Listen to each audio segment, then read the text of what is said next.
Hi hello ನಮಸ್ತೆ. Big boss ಮತ್ತೊಂದು ವಿಡಿಯೋಗೆ ಸ್ವಾಗತ. ಹಾಗೆ ಕರ್ನಾಟಕದ ದೊಡ್ಡ reality show big boss season 11 95ಕ್ಕೂ ಹೆಚ್ಚು ದಿನಗಳು ಪೂರೈಸಿದೆ. ಇನ್ನೇನು ಕೆಲವು ದಿನಗಳಲ್ಲಿ ಈ 11ರ ಸೀಸನ್ ಗ್ರಾಂಡ್ ಫಿನಾಲೆ ಸಮೀಪದಲ್ಲಿದೆ. ಹಾಗೆ ನಿಮ್ಮ ಪ್ರಕಾರ ಬಿಗ್ ಬಾಸ್ ಸೀಸನ್ 11ರ ವಿನ್ನರ್ ಯಾರಾಗಬಹುದು ಅಂತ ಕಮೆಂಟ್ ಮಾಡಿ. ಮೊದಲ ದಿನದಿಂದ ಇಲ್ಲಿವರೆಗೂ ತುಂಬಾ ತಾಳ್ಮೆ ಹಾಗೂ ಕನ್ಸಲ್ಟೆನ್ಸಿಯಾಗಿ ಆಟ ಆಡುತ್ತಿರುವ ಸ್ಪರ್ಧಿಗಳು ಅಂದ್ರೆ ತ್ರಿವಿಕ್ರಮ್, ಹನುಮಂತ, ಮೋಕ್ಷಿತಾ ಪೈ, ರಜತ್ ಹಾಗೆ ಭವ್ಯಗೌಡ ಅಂತಾನೆ ಹೇಳ್ಬೋದು. ಹಾಗೆ ಬಿಗ್ ಬಾಸ್ ಸೀಸನ್ 11ರಲ್ಲಿ ಎಲಿಮಿನೇಟ್ ಆದ ಎಲ್ಲಾ ಸ್ಪರ್ಧಿಗಳು ಹೇಳೋದಷ್ಟೇ, ಟಾಪ್ 5ಗೆ ಯಾರು ಬರ್ತಾರೆ ಅಂತ ಕೇಳಿದಾಗ ಈ 5 ಮೆಂಬರ್ಸ್ ನೇಮ್ ಹೇಳ್ತಾರೆ. ಆಲ್ಮೋಸ್ಟ್ ಎಲ್ಲರೂ ಈ 5 ಜನ ನೇಮೇ ಹೇಳ್ತಾರೆ ಅಂತಾನೆ ಹೇಳ್ಬೋದು. ಮೊದಲ ದಿನದಿಂದ ಇಲ್ಲಿವರೆಗೂ ತುಂಬಾ ತಾಳ್ಮೆ ಹಾಗೂ ಕನ್ಸಲ್ಟೆನ್ಸಿಯಾಗಿ ಆಡುತ್ತಿರುವ ವ್ಯಕ್ತಿ ಅಂದ್ರೆ ತ್ರಿವಿಕ್ರಮ್ ಅವರು. ಗೆಲ್ಲುವ ಎಲ್ಲ ಅರ್ಹತೆ ಇದೆ ಅಂತಾನೆ ಹೇಳ್ಬಹುದು.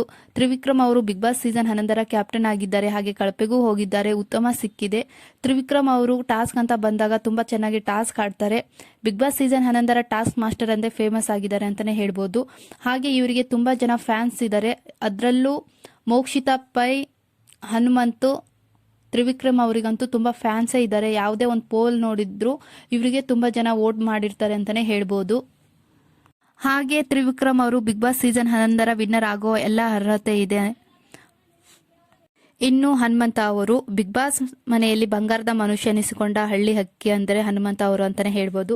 ಬಿಗ್ ಬಾಸ್ ಕನ್ನಡ ಸೀಸನ್ 11ರಲ್ಲಿ ವೈಟ್ ಕಾರ್ಡ್ ಎಂಟ್ರಿ ನೀಡಿದ ಹನುಮಂತ ಈಗ ಎಲ್ಲರ ನೆಚ್ಚಿನ ಸ್ಪರ್ಧಿಯಾಗಿದ್ದಾರೆ. ಬಿಗ್ ಬಾಸ್ ಮನೆಯಲ್ಲಿ ಸದಸ್ಯರ ನಡುವೆ ಸಾಕಷ್ಟು ಜಗಳ ನಡೀತಾನೆ ಇರುತ್ತೆ. ಆದ್ರೆ ಹನುಮಂತ ಅವರು ಯಾವುದಕ್ಕೆ ಸೇರದೆ ಇದುವರೆಗೂ ಜಗಳ ಆಡದೆ ವ್ಯಕ್ತಿ ಅಂದ್ರೆ ಹನುಮಂತ ಅವರು. ಅದನ್ನೇ ವಿಶೇಷ ಅಂತಾನೆ ಹೇಳ್ಬಹುದು.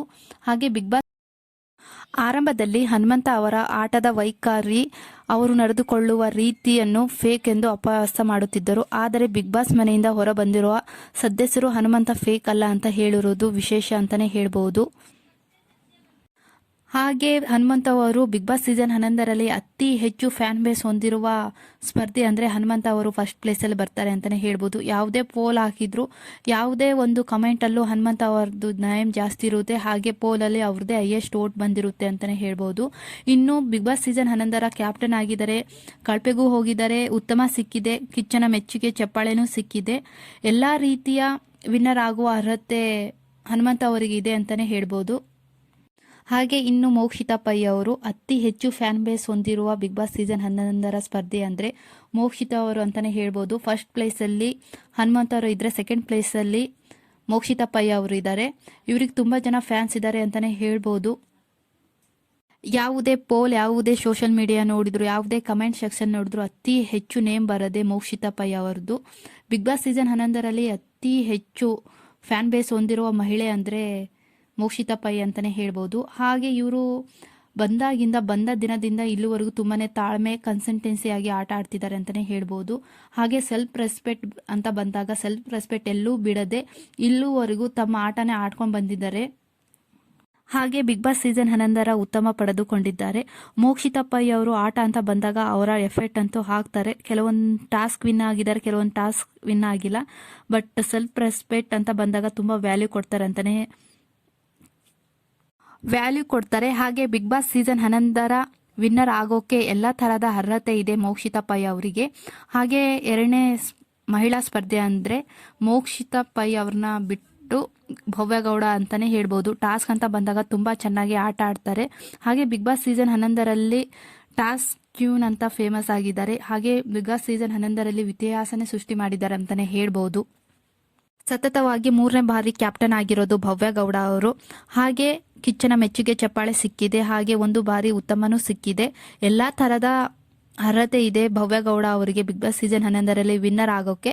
ಬಟ್ ಇವರು ಸ್ವಲ್ಪ ಓವರ್ ಆಕ್ಟಿಂಗ್ ನ ಬಿಟ್ಟು ಇದ್ರೆ ಪಕ್ಕ ವಿನ್ನರ್ ಆಗ್ತಾರೆ. ಸ್ವಲ್ಪ ಇವರು ಓವರ್ ಆಕ್ಟಿಂಗ್ ಮಾಡ್ತಾರೆ, ಅದರಿಂದನೇ ಜನಗಳಿಗೆ ಇಷ್ಟ ಆಗಲ್ಲ ಭವ್ಯಗೌಡ ಅವರು. ಹಾಗೆ ವೈಟ್ ಕಾರ್ಡ್ ಎಂಟ್ರಿ ಮೂಲಕ ಬಿಗ್ ಬಾಸ್ ಮನೆಗೆ ಎಂಟ್ರಿ ಆದ ರಜತ್ ಬುಜ್ಜಿ ಅವರು. ಬಿಗ್ ಬಾಸ್ ಇತಿಹಾಸದಲ್ಲೇ ಅನ್ಸುತ್ತೆ ವೈಟ್ ಕಾರ್ಡ್ ಎಂಟ್ರಿ ಆದವರಿಗೆ ಇಷ್ಟು ಹೈಪ್ ಇರೋದು, ಅಷ್ಟು ಕ್ರೇಜ್ ಇರೋದು ಅಂತಾನೆ ಹೇಳ್ಬೋದು. ಹಾಗೆ ಟಾಸ್ಕ್ ಅಂತ ಬಂದಾಗ ತುಂಬಾ ಚೆನ್ನಾಗಿ ಆಟ ಆಡ್ತಾರೆ. ಇನ್ನು ಎಂಟರ್ಟೈನ್ಮೆಂಟ್ ಅಂತ ಬಂದ್ರೆ 2 ಕೈ ಮೇಲೆ ಅಂತ ಹೇಳ್ಬೋದು ರಜತ್ ಅವರು. ಅಷ್ಟೇ ಬೇಗ ಕೋಪನೂ ಬರುತ್ತೆ ಇವರಿಗೆ. ಇನ್ನು ಬೇರೆಯವರು ಉಸೋರ್ದಲ್ಲಿ PhDನೇ ಮಾಡಿದ್ದಾರೆ. ಬಟ್ ಇವರು ಮಾತಾಡುವ ರೀತಿ ಕೆಲವೊಂದು ಸತಿ ನಾಲ್ಗೆನ ಹರಿಬಿಡ್ತಾರೆ ಅಂತಾನೆ ಹೇಳ್ಬೋದು. ಅದರಿಂದ ನೆಗೆಟಿವ್ ಆಗಿ ಕಾಣ್ತಾರೆ ಜನರ ಮುಂದೆ. ಅದನ್ನ ಬಿಟ್ಟರೆ ಟಾಪ್ 5 ಸ್ಪರ್ಧಿ ಅಂತಾನೆ ಹೇಳ್ಬೋದು. ಇನ್ನು ಉಗ್ರ ಮಂಜು ಅವರು ಟಾಸ್ಕ್ ಅಂತ ಬಂದಾಗ ತುಂಬ ಚೆನ್ನಾಗಿ ಆಡ್ತಾರೆ. ಬಟ್ ಫಸ್ಟ್ ಬಂದಾಗ ತುಂಬ ಎಂಟರ್ಟೈನ್ಮೆಂಟ್ ಮಾಡ್ತಿದ್ರು. ಬಟ್ ಇತ್ತೀಚಿನ ದಿನಗಳಲ್ಲಿ ಪರ್ಫಾರ್ಮೆನ್ಸ್ ಅಷ್ಟು ಕಾಣಿಸ್ತಾ ಇಲ್ಲ. ಗೌತಮಿ ಎಷ್ಟೇ ಬೈದ್ರು ಅವ್ರ ಹಿಂದೆನೇ ಹೋಗ್ತಾರೆ. ಅವ್ರು ಎಷ್ಟೇ ಏನೇ ಹೇಳಿದ್ರು ದೂರವಂತೂ ಹೋಗ್ತಿಲ್ಲ. ಇವಾಗ ಫ್ಯಾಮಿಲಿ ವೀಕ್ ಇರೋದ್ರಿಂದ ಅವ್ರ ಫ್ಯಾಮಿಲಿಯಿಂದನೂ ಹೇಳಿದ್ದಾರೆ, ಇವ್ರ ಫ್ಯಾಮಿಲಿಯಿಂದನೂ ಹೇಳಿದ್ದಾರೆ. ಅದರಲ್ಲೂ ಗೌತಮಿ ಅವರ ಹಸ್ಬೆಂಡ್ ಹೇಳಿದ್ದಾರೆ ನಡುವೆ ಅಂತರ ಇರಲಿ ಅಂತ. ಸೊ ಇನ್ಮೇಲೆ ಏನು ಮಾಡ್ತಾರೆ ಅಂತ ನೋಡಬೇಕು. ಗೌತಮಿ ಅವರ ಸಹವಾಸ ಬಿಟ್ಟು ಗೇಮ್ ಕಡೆ ಕಾನ್ಸಂಟ್ರೇಷನ್ ಮಾಡಿದರೆ ಮಂಜಣ್ಣ ಅವರು ಟಾಪ್ 5 ಅಂತೂ ಬರ್ತಾರೆ. ಹಾಗೆ ಗೌತಮಿಯವರು ಅಷ್ಟೇ ಟಾಸ್ಕ್ ಅಂತಾಗ ಅವರು ತುಂಬ ಚೆನ್ನಾಗಿ ಆಡ್ತಾರೆ. ಇವರಿಬ್ರು ಟಾಸ್ಕ್ ಮೇಲೆ ಕಂಪ್ಲೀಟಾಗಿ ಫೋಕಸ್ ಮಾಡಿದರೆ ಇಬ್ಬರು ಟಾಪ್ 5 ಬರ್ತಾರೆ ಅಂತಲೇ ಹೇಳ್ಬೋದು. ಹಾಗೆ ನನ್ನ ಪ್ರಕಾರ ಅಕಾರ್ಡಿಂಗ್ ಟು ಮೀ ಈ ಸೀಸನ್ ವಿನ್ನರ್ ಹನುಮಂತ ಇಲ್ಲ ಅಂದರೆ ತ್ರಿವಿಕ್ರಮ್ ಅವರು ಆಗ್ತಾರೆ. ನಿಮ್ಮ ಪ್ರಕಾರ ಯಾರು ಬಿಗ್ ಬಾಸ್ ಸೀಸನ್ 11 ವಿನ್ನರ್ ಹಾಗೂ ರನ್ನರ್ ಆಗ್ತಾರೆ ಅಂತ ಕಮೆಂಟ್ ಮಾಡಿ. ಹಾಗೆ ಮಹಿಳಾ ಸ್ಪರ್ಧಿಗಳಲ್ಲಿ ಯಾರು ಟಾಪ್ 5ಗೆ ಬರ್ಬೋದು ಅಂತ ತಿಳಿಸಿ ಕಮೆಂಟ್ ಮಾಡಿ.